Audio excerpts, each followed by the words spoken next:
বাংলাদেশি অভিবাসনে বিশ্বে ৩১তম দেশ হচ্ছে জার্মানি। ইউরোপের মধ্যে স্বপ্নের একটি দেশ জার্মানি। বাংলাদেশ থেকে অনেকেই পড়াশোনা কিংবা চাকরির জন্য জার্মানিতে যেতে ইচ্ছুক।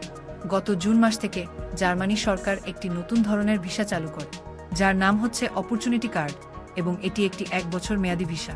এই ভিসাটি পাওয়ার জন্য আপনাকে কোনো দালালের শরণাপন্ন হতে হবে না, কোনো ওয়ার্ক পারমিট প্রয়োজন হবে না। আপনি নিজেই অ্যাপ্লিকেশন করে এই ভিসাটি তুলতে পারবেন। আমরা ৩টি পর্বে এই ভিসা প্রক্রিয়া, অ্যাপ্লাই এবং জার্মানিতে জব সেক্টর নিয়ে বিস্তারিত আলোচনা করব। ভিডিওটি শেষ পর্যন্ত দেখতে থাকেন প্রথম পর্বের সম্পূর্ণ তথ্য পেতে। ভিসাটি পাওয়ার জন্য আপনার কিছু বৈশিষ্ট্য বিবেচনা করা হবে। এটি একটি পয়েন্ট ভিত্তিক বিবেচনা, যেখানে মোট ১৭ পয়েন্ট থাকবে।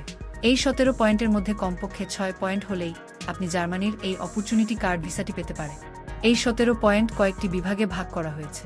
শিক্ষা ৬ পয়েন্ট, চাকরির অভিজ্ঞতা ৩ পয়েন্ট, বয়স ২ পয়েন্ট, ভাষা ৪ পয়েন্ট, পূর্বে জার্মানিতে বসবাস অভিজ্ঞতা ১ পয়েন্ট, স্বামী বা স্ত্রীর যোগ্যতা ১ পয়েন্ট, বিশেষ পেশা ১ পয়েন্ট।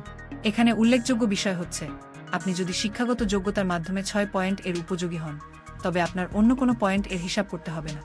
শিক্ষাগত যোগ্যতার সর্বোচ্চ ৬ পয়েন্ট কয়েকটি সারণীতে উল্লেখ করা হয়েছে। আপনি যদি জার্মানির কোনো শিক্ষা প্রতিষ্ঠান হতে অথবা জার্মানি শিক্ষিত বাংলাদেশি কোনো শিক্ষা প্রতিষ্ঠান হতে স্নাতক ডিগ্রি অর্জন করেন, তাতেই আপনি ৬ পয়েন্ট পেয়ে যাচ্ছেন। বাংলাদেশি বেশিরভাগ ইউনিভার্সিটি জার্মান শিক্ষিত, তাই আপনার স্নাতক ডিগ্রি থাকলেই আপনি ৬ পয়েন্ট পাবেন। যদি আপনি স্নাতক এর বদলে কোনো ভোকেশনাল ডিগ্রি অর্জন করে থাকেন, তবে আপনি ৪ পয়েন্ট পেয়ে যাচ্ছেন। যদি আপনার কোনো ডিগ্রি না থাকে, তবে আপনি শিক্ষার ক্ষেত্রে ০ পয়েন্ট পাবেন। সেক্ষেত্রে অন্য কোনো বিভাগ থেকে বাকি পয়েন্ট আপনি পেতে পারেন। উল্লেখ্য যে, আপনি সব বিভাগ মিলিয়ে সর্বনিম্ন ৬ পয়েন্ট পেলেই এই ভিসার জন্য উপযুক্ত হবেন। আপনাকে সব বিভাগে বাধ্যতামূলক পয়েন্ট পেতেই হবে এরকমটা না। দ্বিতীয়ত, আপনার কাজের অভিজ্ঞতা হতে সর্বোচ্চ ৩ পয়েন্ট কয়েকটি সারণীতে উল্লেখ করা হয়েছে, যথা ৫ থেকে ৭ বছর ৩ পয়েন্ট, ২ থেকে ৫ বছর ২ পয়েন্ট, ২ বছরের নিচে অভিজ্ঞতা ০ পয়েন্ট। এরপর আপনার বয়স হতে সর্বোচ্চ ২ পয়েন্ট পেতে পারে, যথা ১৮ থেকে ৩৪ বছর ২ পয়েন্ট, ৩৫ থেকে ২৯ বছর ১ পয়েন্ট, ৪০ বছরের উপরে ০ পয়েন্ট। এরপর আপনার ভাষাগত যোগ্যতা হতে আপনি সর্বোচ্চ ৪ পয়েন্ট পেতে পারেন।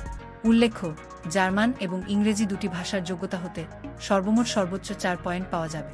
আপনি জার্মান ভাষা না জানলেও ইংরেজি ভাষা এর যোগ্যতা দিয়ে পয়েন্ট পাবেন এ বিভাগে, যথা German B2 ৩ point, German B1 ২ point, German A2 ১ point, ইংরেজি C1 বা সমমান ১ পয়েন্ট।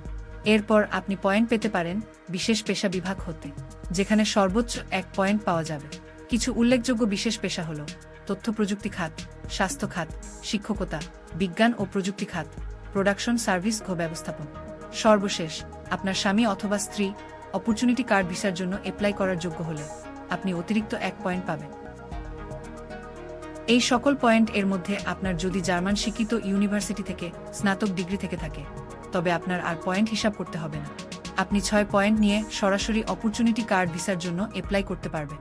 এই পয়েন্ট পাওয়ার পর জার্মান সরকার আপনার অর্থনৈতিক অবস্থা পরীক্ষা করবে, অর্থাৎ আপনি ১ বছরের জন্য জার্মানিতে থাকতে পারবেন কিনা এটার প্রমাণ হিসেবে আপনার একটি ব্লক অ্যাকাউন্ট করতে হবে, যেখানে আপনাকে পর্যাপ্ত পরিমাণ ইউরো ডিপোজিট করতে হবে, যার পরিমাণ হচ্ছে ১২,৩২৪ ইউরো, যা থেকে আপনি হাত খরচ হিসেবে প্রতি মাসে ১,০২৭ ইউরো আপনার ব্লক অ্যাকাউন্ট হতে আপনার ব্যাংক অ্যাকাউন্টে দেওয়া হবে।